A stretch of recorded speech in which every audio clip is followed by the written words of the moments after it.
Hello, creators, community, and kind folks. Welcome to RPG with DBJ, and welcome to our travel log as we uh, travel the Earth in search of various tabletop role-playing environments based around cultural and ethnic identity in various places around the world. And today we are going to visit the Caribbean islands and. In that event, we're going to take a look at something known as Boricubos, the Lost Isles. So, if you enjoy this series, sit back, relax, join us if you're able to do so live. But first, let's get through the intro and then get into Boricubos, the Lost Isles.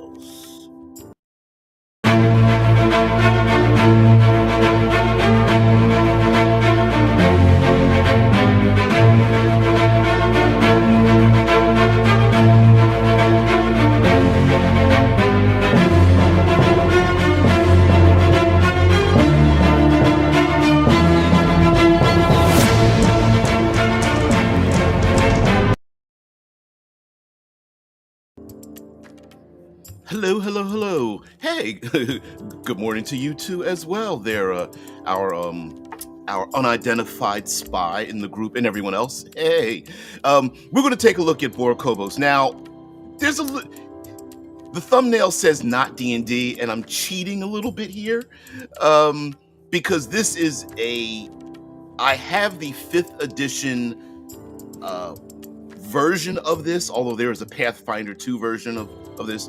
But really what we're doing is looking at a pseudo-traditional Dungeons & Dragons experience. And so I thought I would do this one. Now, Boricubos is the Lost Isles, and it takes place in a fictionalized, non-colonized version of the Caribbean islands. Now, for those who do not know, the Caribbean islands are to the south of the States, and it makes up probably in the hundreds, if not thousands of islands. Now, most of the major inhabited islands number in probably the hundreds, and there are dozens of major metropolitan islands that we speak of today.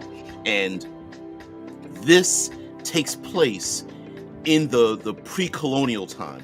And so they are made up of the traditional Taino, I'm probably butchering the name, Taino peoples. But of course, what we're going to take a look at is a fictionalized version of this. So there's plenty of islands, plenty of places to have adventures. And one of my favorite default settings are like archipelagos, islands, because similar to it's like the mundane version of traveling to different dimensions, or like a multiverse of sorts. Each island can have its own flavor, its own what would you call, like descriptions, histories, heck, even technologies and peoples and dangers. And players love to have themselves a little bit of like we have a ship, and we have staff, and we have a place to put all our belongings and whatnot. Players love that kind of thing. And also, it's a little bit of an excuse to like throw hand grenades and leave really quickly too, or the proverbial hand grenades in a fantasy realm. And so traveling on ships from place to place is actually kind of a cool thing. So we're going to take a look at that. But let me get the 2-page spreads here, and hold this separately, and let's go down. And of course, I'm just paging through, highlight some of the things that we see, and then kind of fast forward a little bit. Now, this is from Legendary Games, produced back in 2022, and the staff, of course, the main project manager on this, and many of the staff members are from the Caribbean islands, Puerto Rico and Haiti and places like that, Latin America. And so they really wanted to like bring about the culture and cultural identity of the place, and also have a lot of fun. And I kind of like it. I kind of like the idea. It's a lot more what's something tribalistic, and I like embracing that kind of thing. Not very many metal weapons or armor. Needing to move very light and quick on your feet, so you're not going to be like decked out in plate mail with giant backpacks and things like that. And it gives us a little bit of a history. You'll also notice as I go through here that it is very colorful, and so reskinning, reframing, reusing many of our classic Dungeons and Dragons tropes and adding a tropical flavor to them, I think it's kind of cool. Instead of your traditional eagles, falcons, hawks, you can have like tropical birds with colorful plumage and feathers and things. And the same goes for incorporating a lot of aquatic elements as well. Yeah, pre-colonial fantasy tax havens. Yeah, having been, I'm a person of a certain age. I'm a bit of a grognard, which means that I like to cruise, and I've been to the Cayman Islands and some other places down there. And yeah, it's like, what was it? The Cayman Islands, you have to prove, I believe at the time that I went, because I was wondering, like, how do you open up a bank account? And I think they, one of the institutions there, banking institutions, gets that question a lot. And they're like, well, you have to prove something like $500,000 US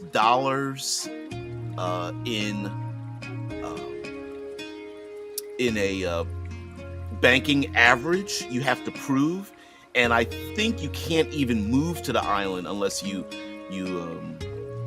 make at least $100,000 or more. And then, of course, the prices there are in the double-digit millions to even own property. So it's crazy. But yeah, so the tax havens. Yeah. Oh man. So here we have a map, the archipelago of Boricubos. Of course, fictionalized map. You can take a look at the real Caribbean, but if you were to zoom in on some of the major islands in the Caribbean, like Puerto Rico, the Dominican Republic, the split island of the Dominican Republic and Haiti, Turks and Caicos, Trinidad and Tobago, and what are some other ones? Bermuda, and those places, you'll notice around them that there are like dozens of major islands and hundreds of like smaller islands. And those are, you can have some fun with that. Anyway, this goes into the histories, the deific histories of the place. This is emblematic of the entire book, Problems in Paradise. So on one hand, you have your coastal island culture, which comes across as being a paradise, but the gods do battle, and the conditions that happen in the Caribbean, the hurricanes, the earthquakes, the harsh weather that comes across seasonally down in the Caribbean has been personified within the deities. So there is currently a battle, a elemental battle that's happening with many of the deific personification of these beings, and it has trickled down into the people themselves. And so on one hand, there is paradise on the shores of many of these islands, and the relaxed nature there is of being in this place, this tropical paradise. But then on the other hand, it's like the deities themselves are constantly at war with each other and upset. Basically, your classic, like, I don't like you because you have precedence over this area of the world, and I don't like you because you've got a better personality. Bull crap that deities go through in fantasy, and so therefore their personalities affect everyone else. And so there is this cultural idea of appeasing the gods, and then there's others who just like are holding up they're thumbing their nose at the gods themselves. And I don't know if you want to call them, I suppose you could call them like elemental royalty. And so less gods, less gods in the ultimate knowledge sense, and more of the personification of elemental powers. And so you can even see in many of these icons here, you have like storms and like the moon, tropics, weaponry, and things of that nature. And so they take on those. Now we're going to get into the races of them. And again, yes, technically it's Dungeons and Dragons. It is fifth edition. Have you ever been to any of these places? Yes. The wife and I have a goal of visiting as many of these places as possible. So I've been to the American islands. Now, many of these islands are air quotes, were settled and owned by other countries. So I've been to St. Thomas,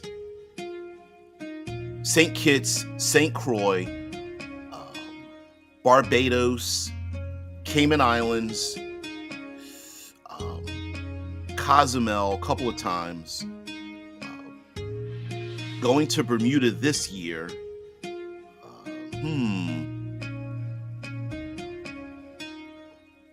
Yeah. Sorry, trying to go through the list of places I've been. Half Moon Cay. Oh man, St. Lucia. It's been a number. I'm gonna say over a dozen islands down in the Caribbean, and still not done. Puerto Rico. Haven't been to Cuba.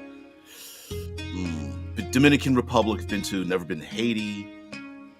Jamaica. What was it? Montego Bay. Places like that. Yeah. We don't go over there. Those freaks worship trees instead of crystals. Exactly. I mean, it depends. Everybody's got their own opinions about what the hell's going on over here, and that's where your conflict is going to come in. Because basically, if they kind of left each other alone, it would be all right. But to keep their island safe, having appeasing many of these elemental deities helps them, and so therefore, but that appeasement might mean forcing those storms onto other people, in which case the rivals in the other islands might be a little bit upset. Heck, get rivals on their own islands and such. So here we have a plant-based race here of tropical flowers, and kind of cool to just to reflavor a plant-like race as like tropical flowers and things of that nature. It also gives a relationship to the other humanoids that are based around in the islands, and so it just gives you a little bit of like, hey, what would my character think about these other races? And of course, they're still called races. Back in 2022, not called species, so whatever. But you get the point.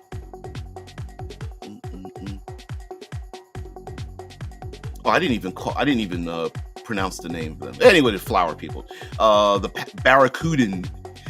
Kind of cool. Of course, yeah. Does this sound like barracudas? Yes. Shark people.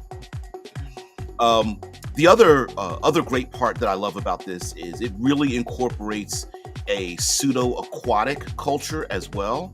And so, maybe you don't want to do a completely aquatic adventuring, but to have like rivers, waterfalls, coastal and ocean adventures, or even partial ones, is a great idea as well. And it definitely comes across as very much more like tribalistic. You got to be quick on your feet, not many heavy weapons and armor, but the ability to go like run, jump, swim, climb, that kind of thing. You're going to really need to be able to do that. And a Barracudan, bloodthirsty warriors and whatnot, the Barracudan traits and whatnot. And each of the races do have like a sub race of them. So for example, there's like coastal Barracudan, deep water Barracudan, and some options you can pick and choose to kind of customize your character. And this is pretty typical 2014 5th edition stuff. So, and it gives you some ideas about like how are you incorporated in this. Of course, we have to have frog people. I love the little floral like headdress to the frog people. But and of course, if you have other books and games and things like that, I would just mix and match them. One of my favorite things about having an island archipelago adventure is there are two very simple ways to get characters involved in this kind of thing, and that is commonality of purpose and commonality of situation.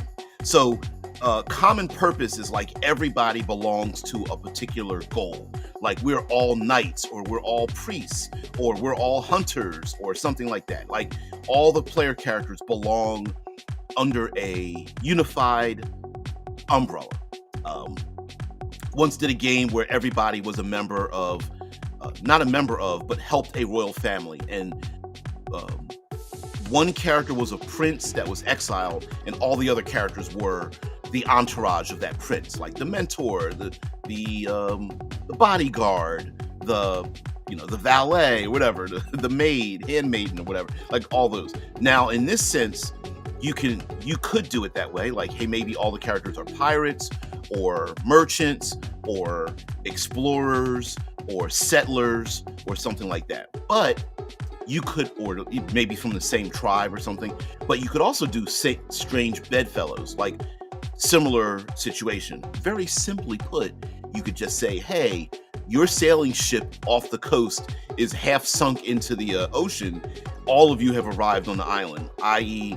like the televised show Lost, right? All the players are from different points of view, but you're all combined together and organized together because you're all under the same circumstances. We're lost on a deserted island, and then what do we do from there? Here are the huracan, combination of like storms, hurricanes, winds, rain, and that kind of thing. Kind of fun. And I'll get to your comments in just a minute. Talks about who they are, where they are, how to play them, the relationships. There are these tables like reasons for adventuring, like why would you leave your home if you live in a paradise, right? And so there's a lot of that. And then we have different options like the lightning huracan, typhoon, and what's another one? Gale huracan. That's it. Huracan quirks. This is back in the day when people cared about, like, what was it? Flaws, ideals, personality. I can't remember this stuff. They kind of got rid of that. Iguaca. Let's get back to your comments. Drew says, I hate species as much as I hate race. There are different. Unfortunately, there's only so many words to use, and yeah, getting lost in a triangle. There's only so many words we can use. We've seen like heritage, legacy, culture. I mean, at a certain point, you're just like, what are we going to call genetics? Because Tales of the Valiant and Level Up Advanced 5th Edition used a different version, and then Dungeons and Dragons use a different version. It's basically your biology plus your upbringing, right? It's very cool. Ever participate in any interesting cultural events there? Not as much as I'd like. I've been introduced to things, like, for example, in Jamaica, my wife and I went down a 3-mile jungle, relaxed, what would you call that? River. I would say river experience. And so the people there had created these rafts out of the natural bamboo that grows on the island, and they had them lashed together, and then they climbed up in the trees, and they cut down coconuts, and you could literally use a bamboo straw to drink the actual fresh coconut, literally taken from the tree itself, that they hacked them away with machetes and hacked the top off and stuff. It was extremely fun and crazy cool. I was like, these dudes are climbing like 80 feet up in the climbing these trees barefoot. I was like, what the hell? Yeah, it was awesome. Now, visiting the Caribbean islands is a little bit of a mixed bag because a lot of the experiences are geared towards vacationers and travelers. So is it really authentic? It's a little difficult to say that, to say whether it really is there or not. So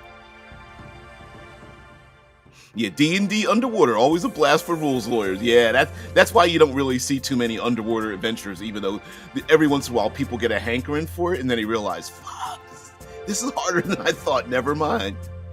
Yeah. Nameless says, regardless of your take on 5e, it's impossible to deny it's easy to modify and reflavor to something interesting. Exactly. And let's be honest, even 5e isn't compatible with itself any longer. So it's not like it's a singular rule set that like has not only dominated but is written in concrete. It isn't. It's just a d20 plus a couple of modifiers, right? Plus or minus modifiers. And the only thing you really have to manipulate are like how many actions people have based on the edition you're playing, and how deep do the modifiers go. Like Pathfinder's modifiers go well into the double digits, whereas the what is it called? Bounded accuracy of 5th edition has a lower number range. But other than that, yeah, you can reframe. Ethnicity is my favorite. Heritage, ancestry, and many others are also fine. Race and species are just too loaded. I agree. I do agree with that. And also, there's the idea of a rose by any other name. It's like, yeah, you could call it what you want, but it still is what it is. It's your biology and your culture. And I like separating the two, and they do the same thing here, right? And also the very details of the types of biological beings you can play gives the game master just as many. You can use that exactly for your world building. So if the barracudan people or the shark people have traits, just use that and make up your own NPCs and stuff. Here's the Tynum, human beings, the Tiano people, and these are the pre-colonized humans, and it goes into some detail about who they are and what their outlook is and things like that. It tends to be the default for human beings tends to be like, we're very adaptable and we come in a lot of different shapes and sizes and whatnot, but it's a little funneled here, but not very much. And then there's quirks here about like some of their capabilities, like for them here, live another day, pack tactics, roll switch, and slippery dodge. And so there is a little bit of that, and some extra feats. Feats are fun, monsters, feats, class options. Those are always the sexy stuff. So they did throw that in here, but like live another day, when you're taken down to 0 hit points, you can immediately move without provoking opportunity attack. Pack tactics, you gain your proficiency bonus to damage whenever you're adjacent to somebody else. Roll switch, whenever you finish a long rest, choose a skill proficiency, tool proficiency, or a weapon proficiency. Until you complete another long rest, you are proficient in the chosen option. So you basically can pick and choose like a tool, a skill, or a weapon and change it up, which is kind of cool. Slippery dodge, when you take damage from a melee or ranged weapon attack and you're adjacent to an ally, you can switch places, and instead your ally would take that damage. Mind you, it says ally, so they gotta be willing to do that, but just makes them tough to fight, being able to hide in the jungle. Think about it that way. It's not necessarily like they're physically tougher and quicker than anybody, but they use the environment to their benefit. The Wolakan are combination fire and earth. They're like magma people, yet beings of earth and fire to create and destroy. And reasons why they exist. Your version of like Genasi. And then we get into some of the classes. And the classes aren't really new, they're just modified. And there are some options here, but again, tribalistic. less metal items and industrial, and more of handmade things and such. Path of the Defender, Path of the Jungle, Path of the War Song. There's a bard here. Storytellers, music, dance,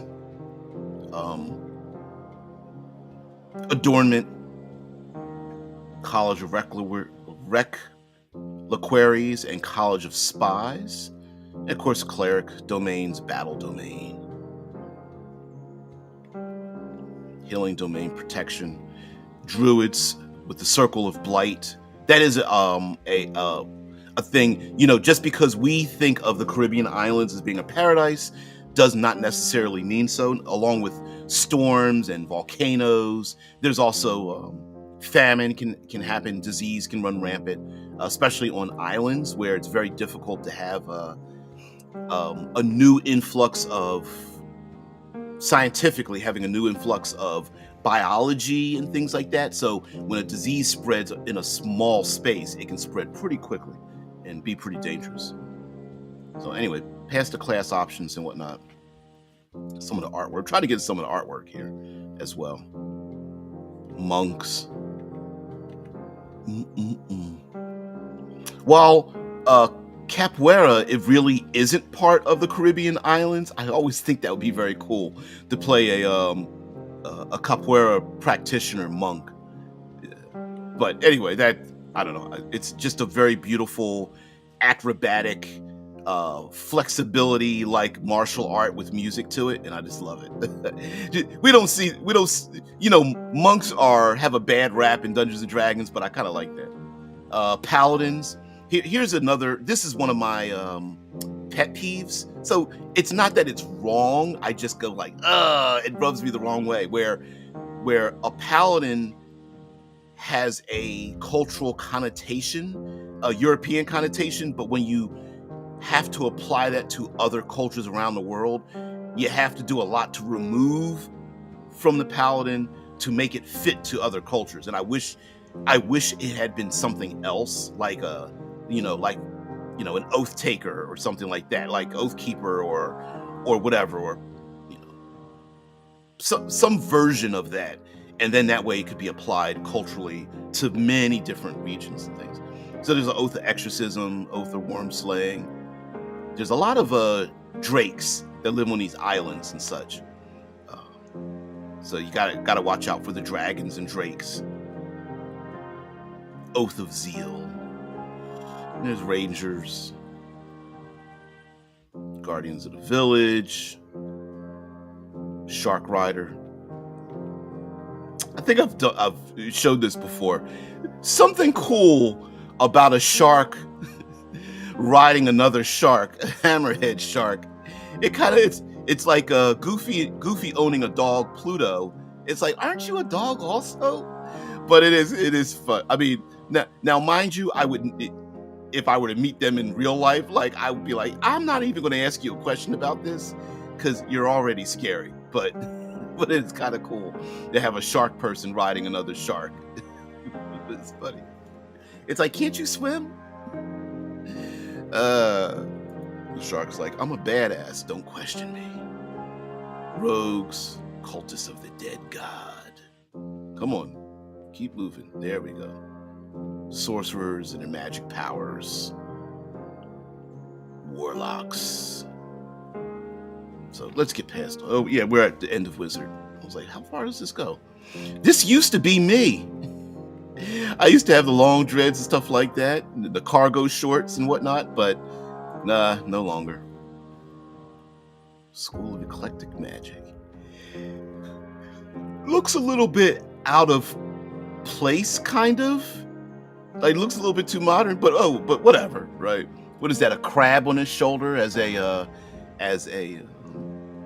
pet? The shaman. Here's another dude. He's like, I'm a badass, don't question me. I got a washboard abs. You can shred cheese on my abs. All right. Now we get into some of the things like spell and spell-like effects.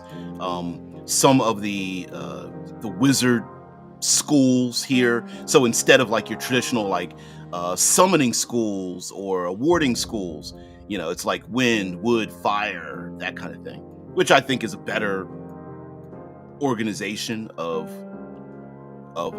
doing the undead. Damn pirates.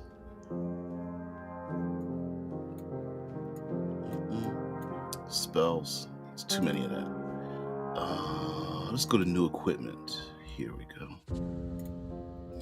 And as I said before, if we take a look at some of the materials that are made from the things that are local, there's like for like light armor, you have leather and kelp. For medium armor, you have hide, hardened leather, soft coral and hardened coral, bone, shells, treated wood, fire treated wood, things like that. Heavy armor is made out of palm wood, tobonaku wood, hardened bone, and stone. And of course, weapons made from like from pieces from animals, blowguns, things like that. Short bows and slings, blowguns, nets.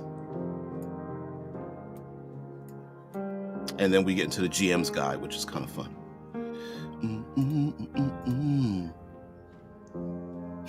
Margaritaville Wizard. I love it. Yeah. Well, there are humans who have other apes as pets. Sometimes hard to tell the difference between them sometimes.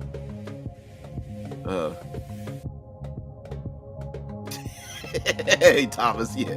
Hey, we would not be discussing Goofy. Yeah. I love it.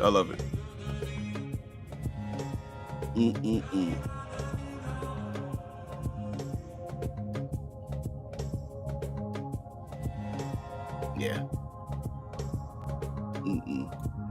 Drew says it's not often biology, since undead, constructed, spirit beings, and so on are all clearly not biological. Exactly. Yeah, it's not scientific. There's nothing scientific about any of this stuff. So yeah, it does.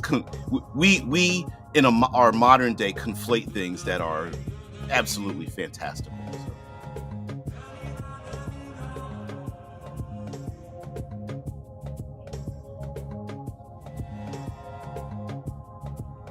I agree.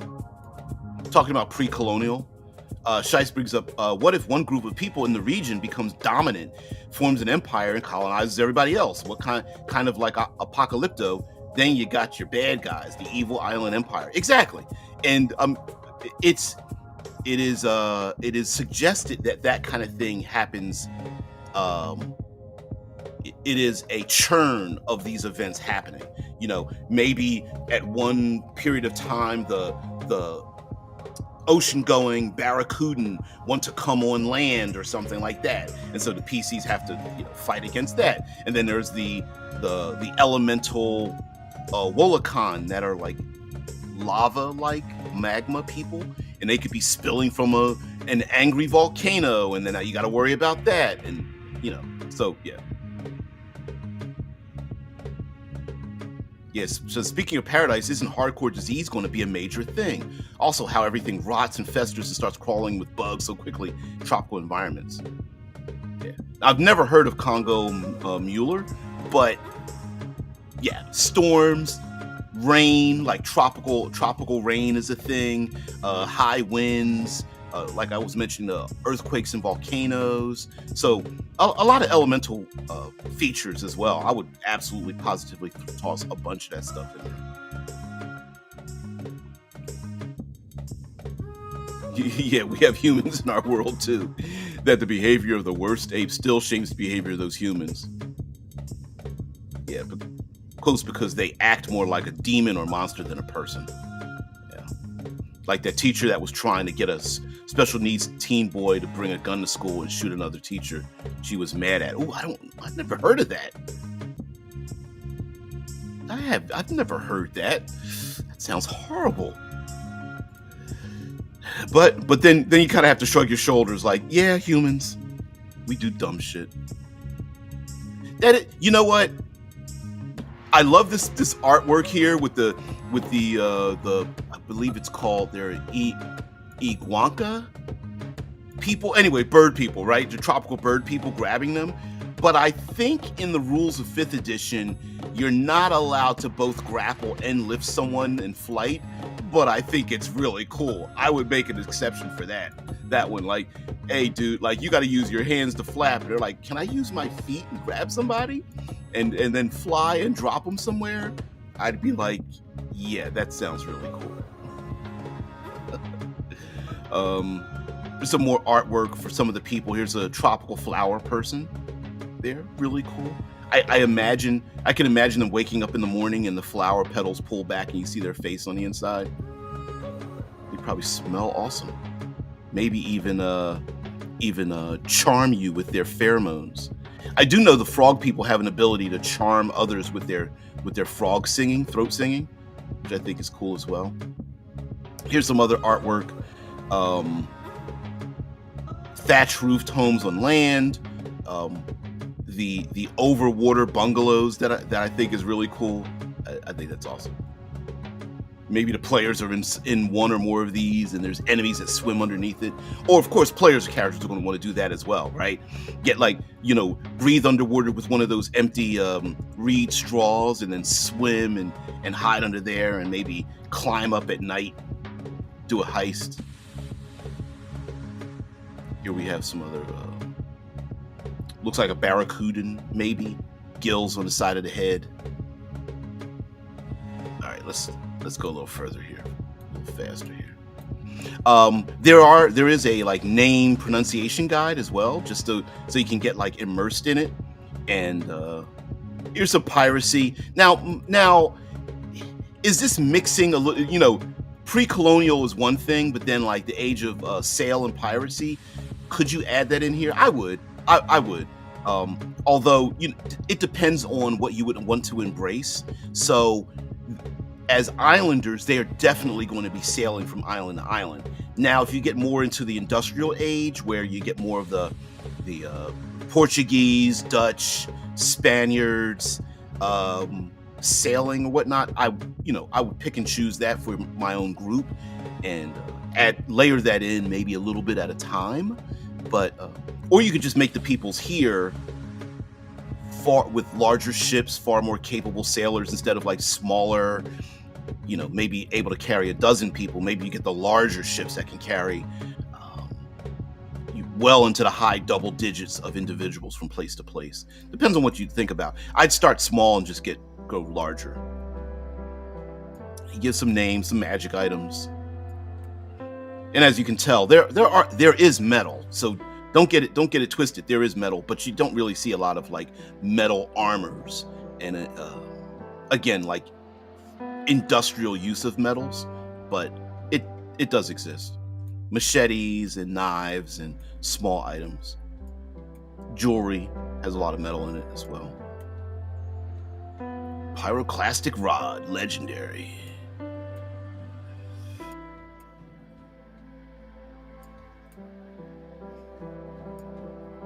You could tell how high res this is. It's weird. It reminds me of the movie The Mask. Sticky tongue mask.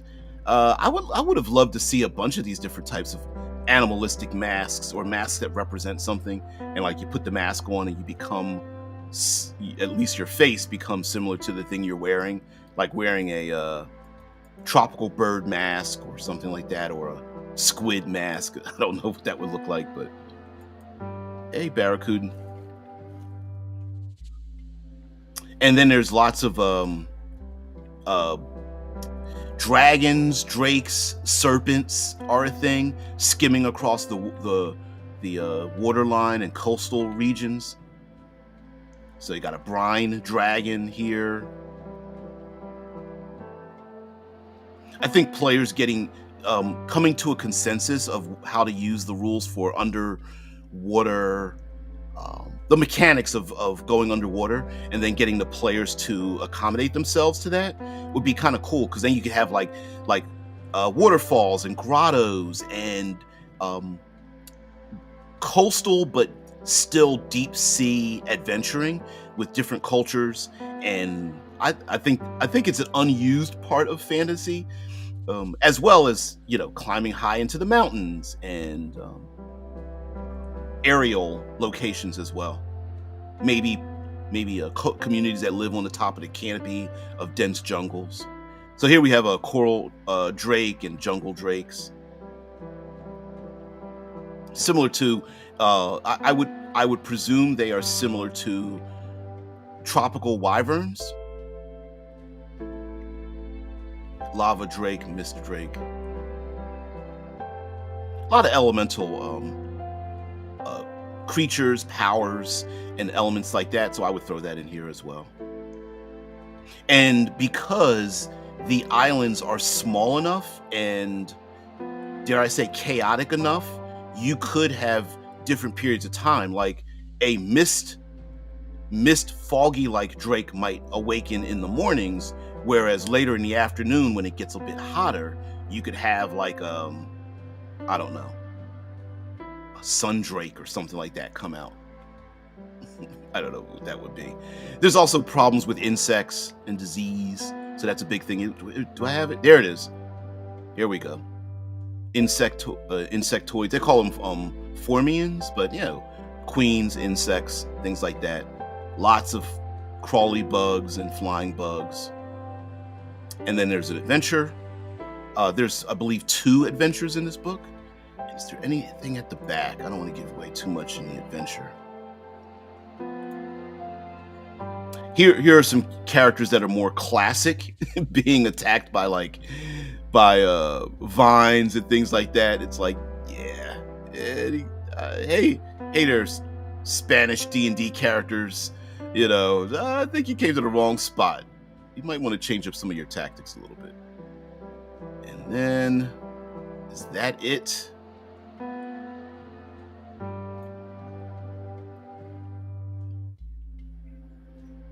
There we go. Some of the artwork is reused. There you go. There's somebody there. Reused artwork, but that's all right. Artwork is very expensive. Very, very expensive. Oh, okay, and there we go. Right at the very end, a small but notable pronunciation guide, and we are done. Let me get back to the top, and then we can talk about some of the elements here.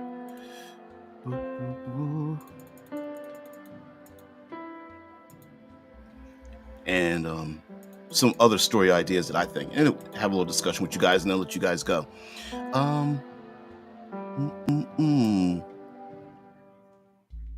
Sorry. I have to go backwards a little bit for your comments here.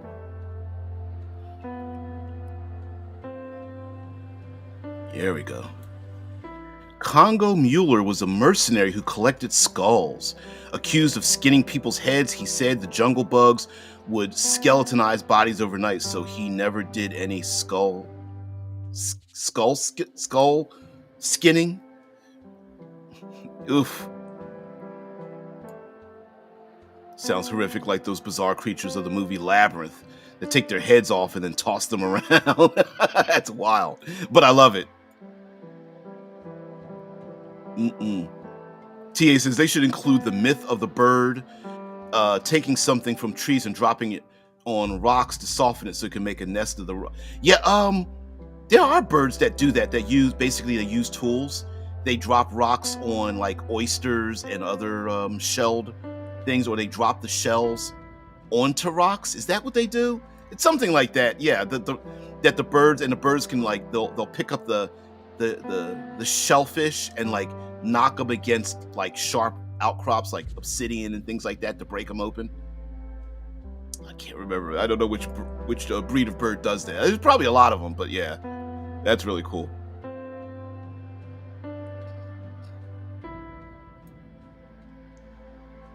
So it looks kind of like stick bugs. Did I miss that part?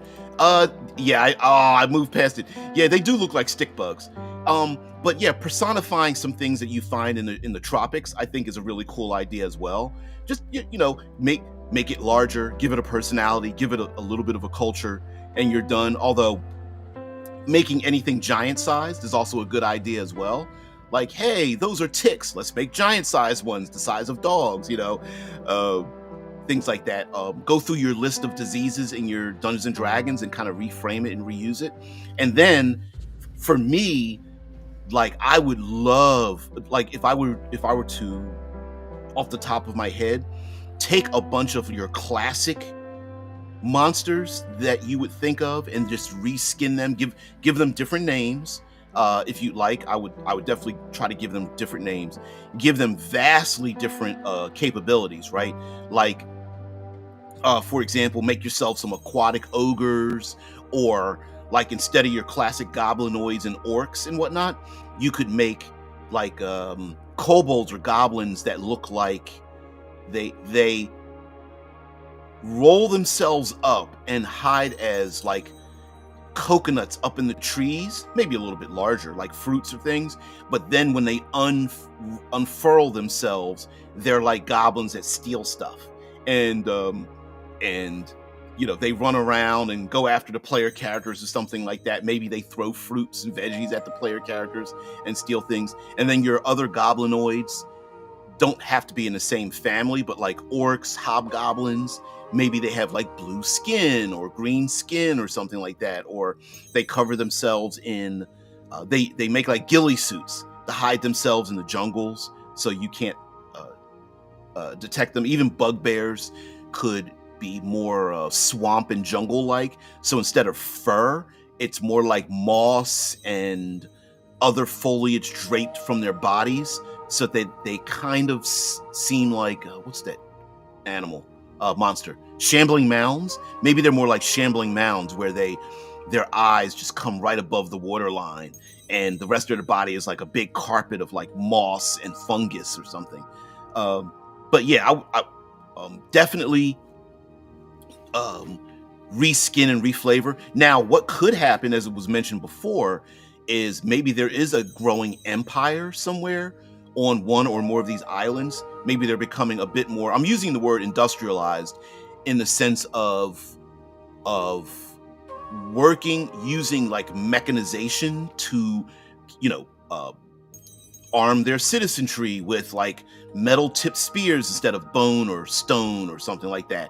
Maybe maybe they find a ship that crashed on the rocks that have something like firearms and cannons or whatever, and this one culture is taking it upon themselves to gather this together, and they found gunpowder, and they're trying to figure out a way to make gunpowder because they found it on the ship and all the people in it were dead and whatnot. Yeah, absolutely. Pick and choose things like that, and mix it together. And instead of just going straight up like, hey, here comes waves of colonists, you could do the interim version of that. Like, maybe people do come from a different land, but when they get here, again, wearing like your pseudo traditional plate mail armor and things like that, maybe they can't survive, and different tribes are trying to capture those people to find out where they came from and who are they, and are there more of them coming here, and whatnot. And especially when the island people have never seen this kind of stuff, they may perceive it to be like very arcane or otherworldly and whatnot. What if it's more of a quantum state? So they are coconuts and fruit until they unfurl, but if you were to harvest and open them as another fruit, they remain stuck in that state. Yeah, that'd be kind of a cool thing, right? Like, they're tasty if you don't wake them up. Like a pomegranate, right? You're like, hey, I'm gonna eat the fruit inside of this thing. But like, the quantum state is, if you wake them up, then they are like living killer creatures. Like, hey, these goblin brains really taste good. I mean, they wouldn't look like goblins, they would just look like fruit, but yeah, that'd be so cool. So it actually gives you coconut milk and meat or the fruit material, leaving them stuck over in that other sort of space, unless it connects, say, to a bag of holding where opening it, they pop out or something. Yeah, I love it. I love that. That is so cool. And especially like fey creatures really fit into this tropics kind of, you go deep into the brush, into the uncharted regions of these islands, and maybe you kind of cross over, kind of, there's a thinnish a thin membrane of sorts, you could really do that. Or maybe goblins insides just taste really good. They don't have to have like they don't need to be biologically related to human beings at all if you don't want to do that. And like I said, they don't have to be goblins. They could just be, maybe there's something called fruit beetles, and the fruit beetles are dangerous except, except for what's under their shell, in which case if you scoop the stuff out, it tastes really good. um I don't know. I mean, you could, and there's so many things you could play with, right? Like the uh heck, even the idea of the different types of drakes that are around. The drakes could be dangerous, but following the drakes and where they live and what they eat could lead to lots of treasures. Which brings me to treasures. Your classic magic items and treasures and things like that. Yes, they could be created by like the tribal peoples blessed by the elemental gods, or it could just be something that you find out in the woods, right? Um, you know, the aloe plant, if you take the thick leaf of aloe plant, it helps very much when it comes to like bruises and burns and open wounds. The same thing could be found out in the wilderness. Some skill rolls, traveling, some hex crawling, some point crawling. You find some plants, roots, seeds, leaves, um, whatever, nuts, things like that out there in the wilderness. And those natural fibers or whatever things that you've collected, could they themselves mechanically be magic items? And you could even, if you don't want to just have them pull fruit off a tree and feel like, well, damn, they could just pull good berries off the trees forever, add limitations to it. You pull the ripe good berries off the tree, you got 3 or 4 of them in your bag, but they rot very quickly. Or maybe predators or insects or animals can smell it from a mile away. And so, cool that you're carrying this stuff around, but it sure does lead the animals to come after you. And it doesn't mean that it doesn't mean murder killing. Like every time you see a monster, just roll for initiative. Maybe those monsters just want to steal your bag and all your stuff in it, so they can get to the really tasty fruits or seeds or vegetables or roots or bark or whatever it is that you're holding on to. So all these kind of things can lead to other stories, as well as, hey, strange bedfellows, right? Players arrive on these islands and you want to run games that are just a bit different than normal. Hey, players create standard D&D type characters. They arrive on the islands and then they learn new things from each of the people they encounter and realize like, oh, we passed those plants for days and days. We didn't know that was a cool thing. Yeah, would be kind of like becoming petrified rock, the shape of a person, where your flesh is swapped for the stone of that other side or upside down, so it's, so to speak, instead of slow replacement as real petrification works on, say, trees and such. Yeah, and here's a good reskin, since you brought up petrification. Medusas, right? Now, if I'm not mistaken, Medusa is the name of a specific gorgon, but maybe there's a cult or witches or warlocks or something that live out in the wild, and their petrification gaze, they wear masks and they take their mask off and no one knows what their face looks like, because if you ever take a look at their face, you basically turn into something. And you could turn, yes, you could do the traditional turn to stone, but maybe you turn into a monument, like a carved statue rather than a humanoid looking statue. Or you could turn into a tree or a plant that looks like you with like bark and fruits and trees, and maybe that's what helps grow these things. And you're like, boy, these trees do look like people I've seen before. But yeah, something of that nature. Or maybe maybe the person that's looked at is turned into, I'm trying to think of something else that is like crystals or what have you. Coral could turn into coral. What if they steal space, and doing so means if you leave them to it, they will steal your bag and fill it with food or whatever and drop it off because they have eaten the empty space inside? That's weird.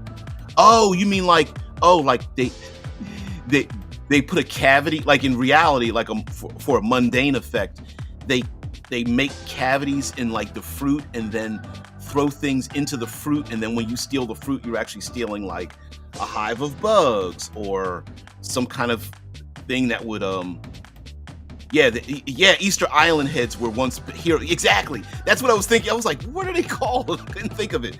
Yeah, like you don't turn into you. You don't get petrified as you. You turn into like one of those Easter Island heads. And like, well, how'd the Easter Island head get here?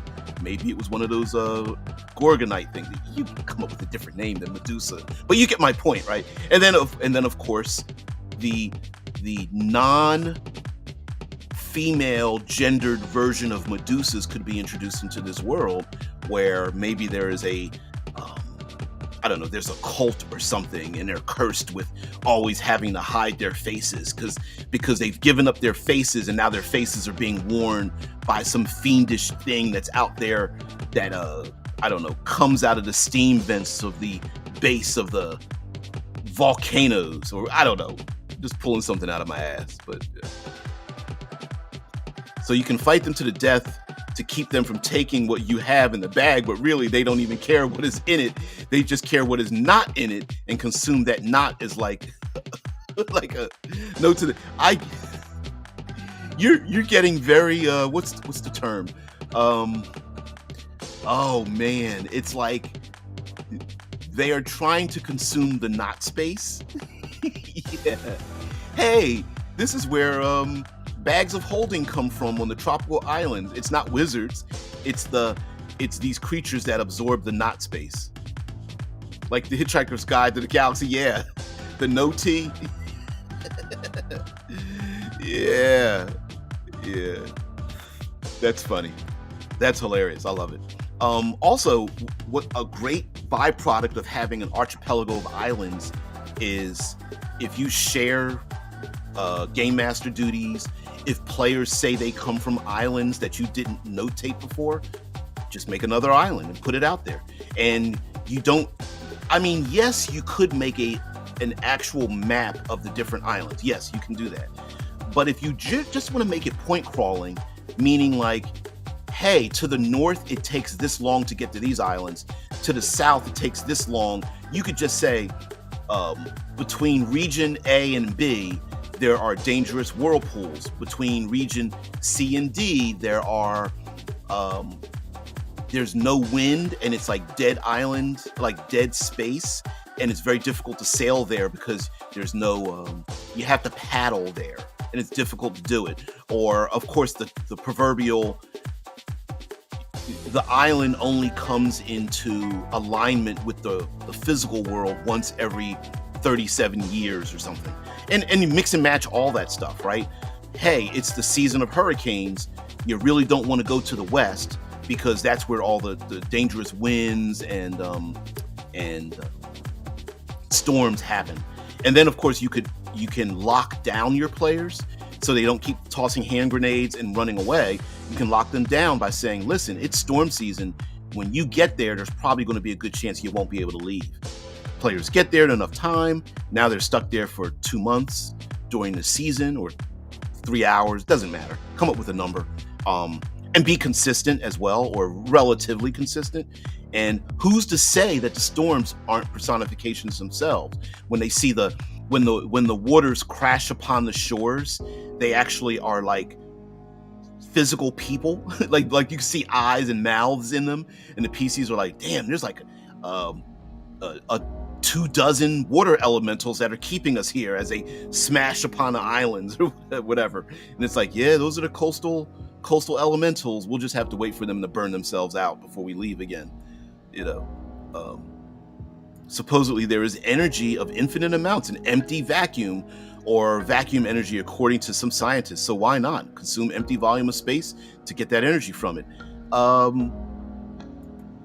You mean like, I have heard that it's kind of related to like dark energy, where it's like in between the spaces of vacuum. It's kind of weird, but it's cool. Yeah, and I've listened to podcasts about harnessing, if we could ever harness, we could travel into deep space by harnessing the energy that's in between the vacuum.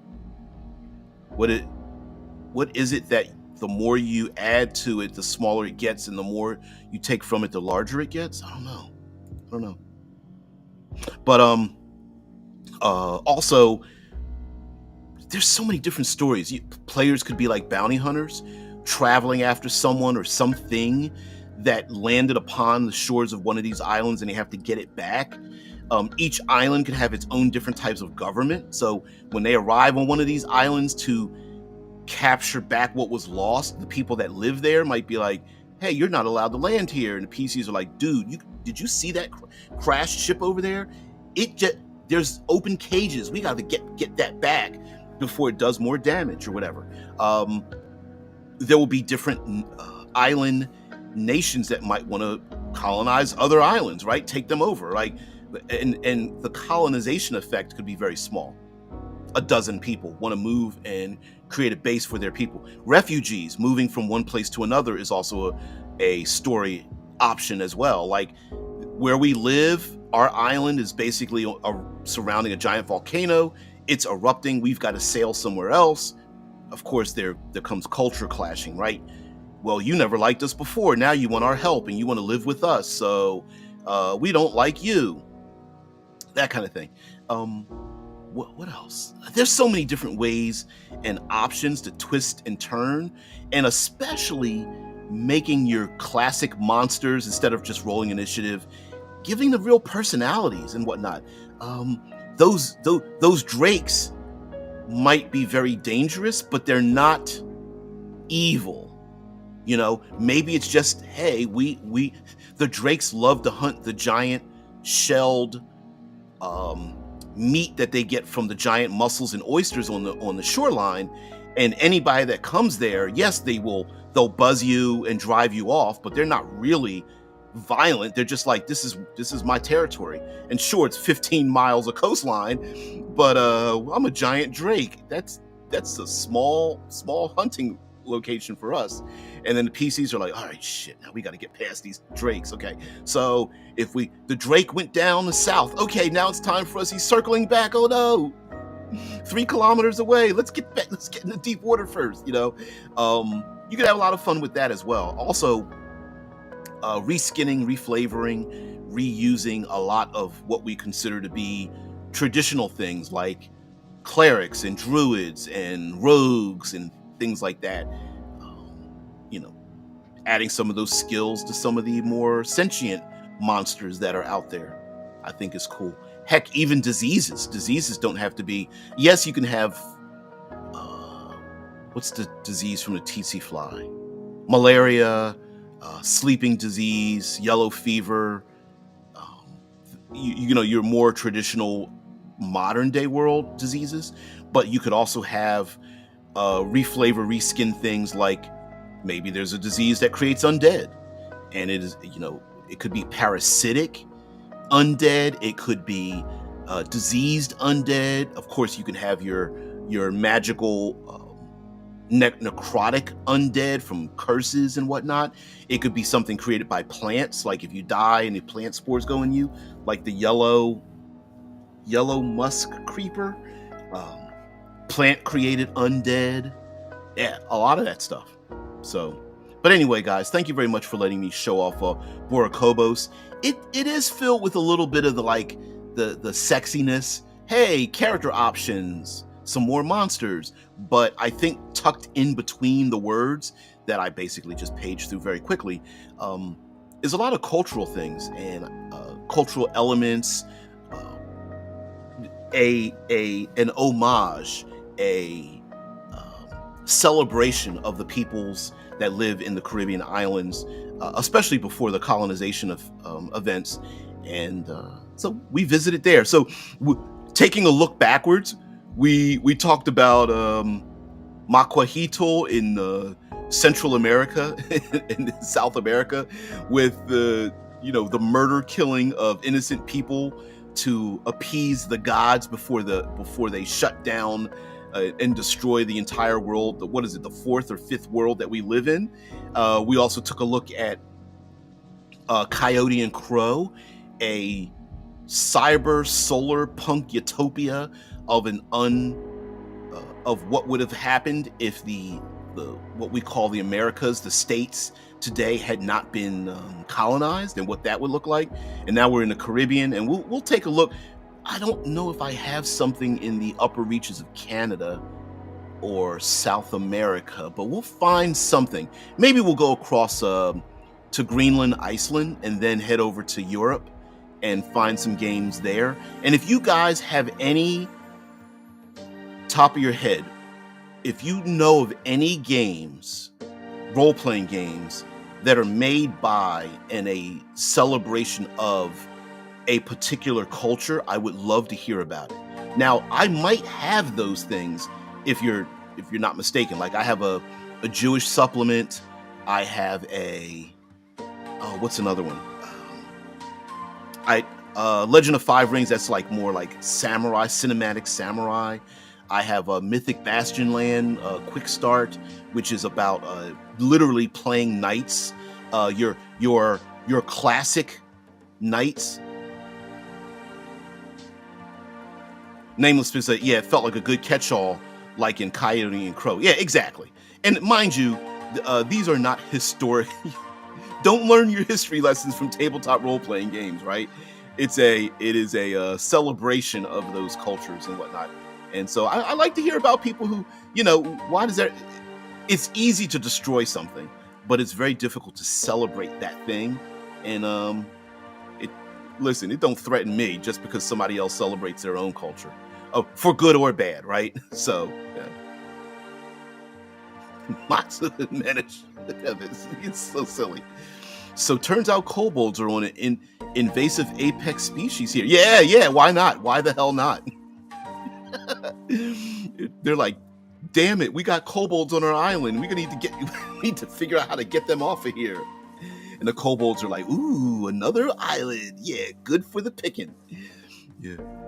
The party murder kills a god's people, and that god keeps chasing them with storms. If they keep murder killing with hand grenades, they get another god like the volcano god after them. Yep. Why the hell not? Yep. Absolutely.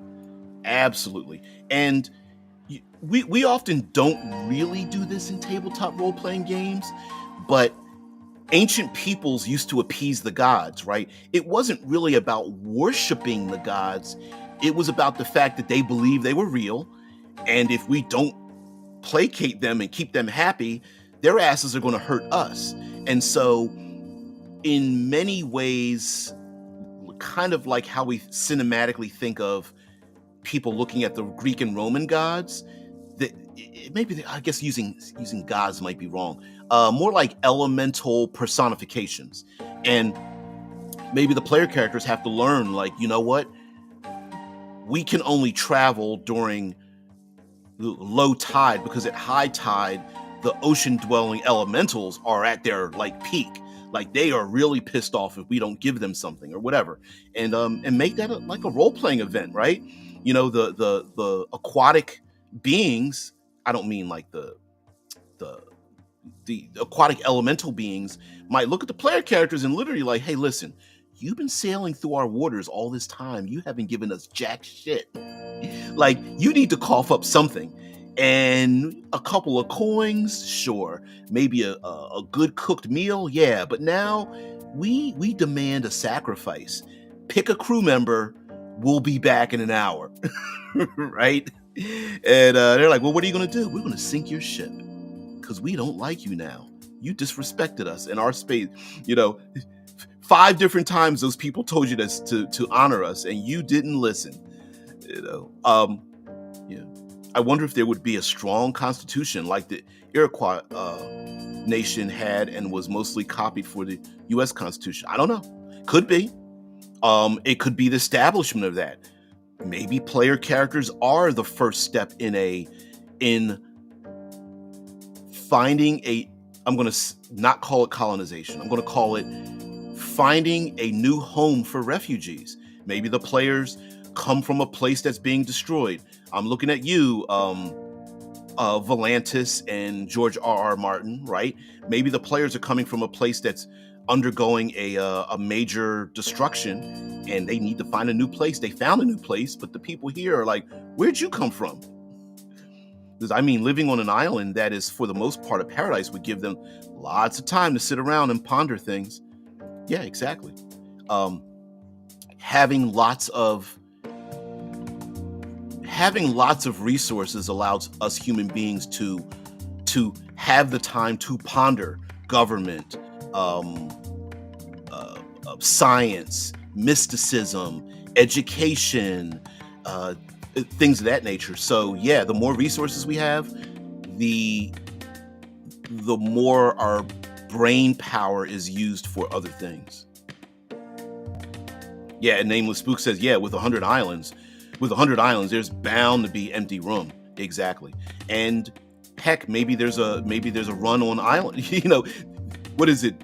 There's only so much land. You can't make more land. So the players might be on a race for resources around these different islands that other cultures are doing the same thing.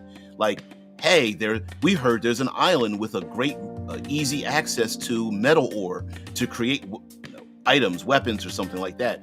How do you hold on to it? How do you prevent it from falling into the wrong hands?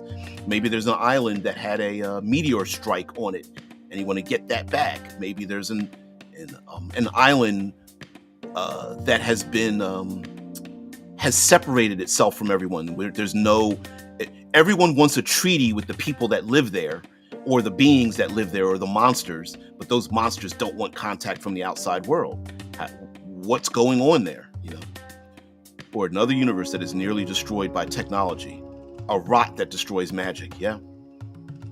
Hey, you escaped from another world, you came to this one, whether it's through a dimension, whether it's through sailing, whether you dropped from the sky, it doesn't really matter, right? But whatever your definition would be, you come here, and then the people here are like, there's a reason why we live here in paradise, and that's because we didn't bring our old bullshit from the old world.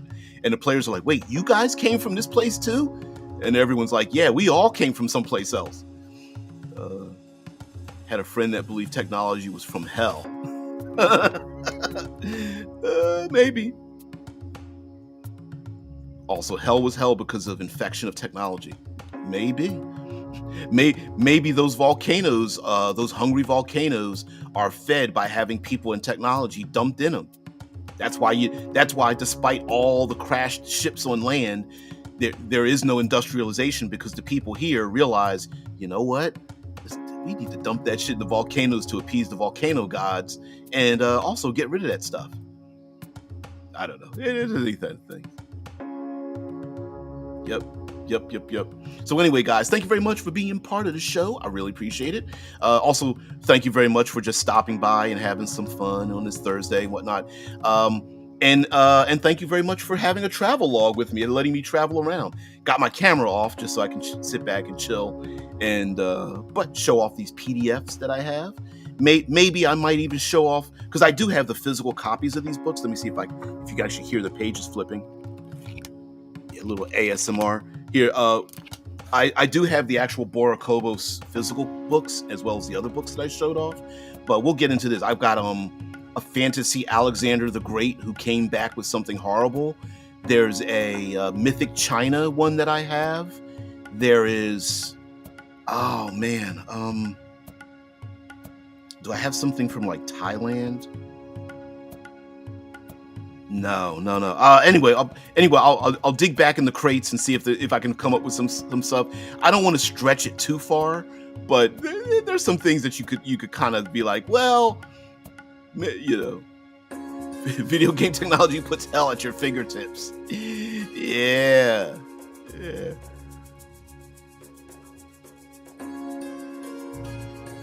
That's cool. Happy Vice Friday to everyone. Thank you very much. Have a great day. I will see thee later, 6 a.m. Eastern Standard Time, here at RPG with DBJ. Bye.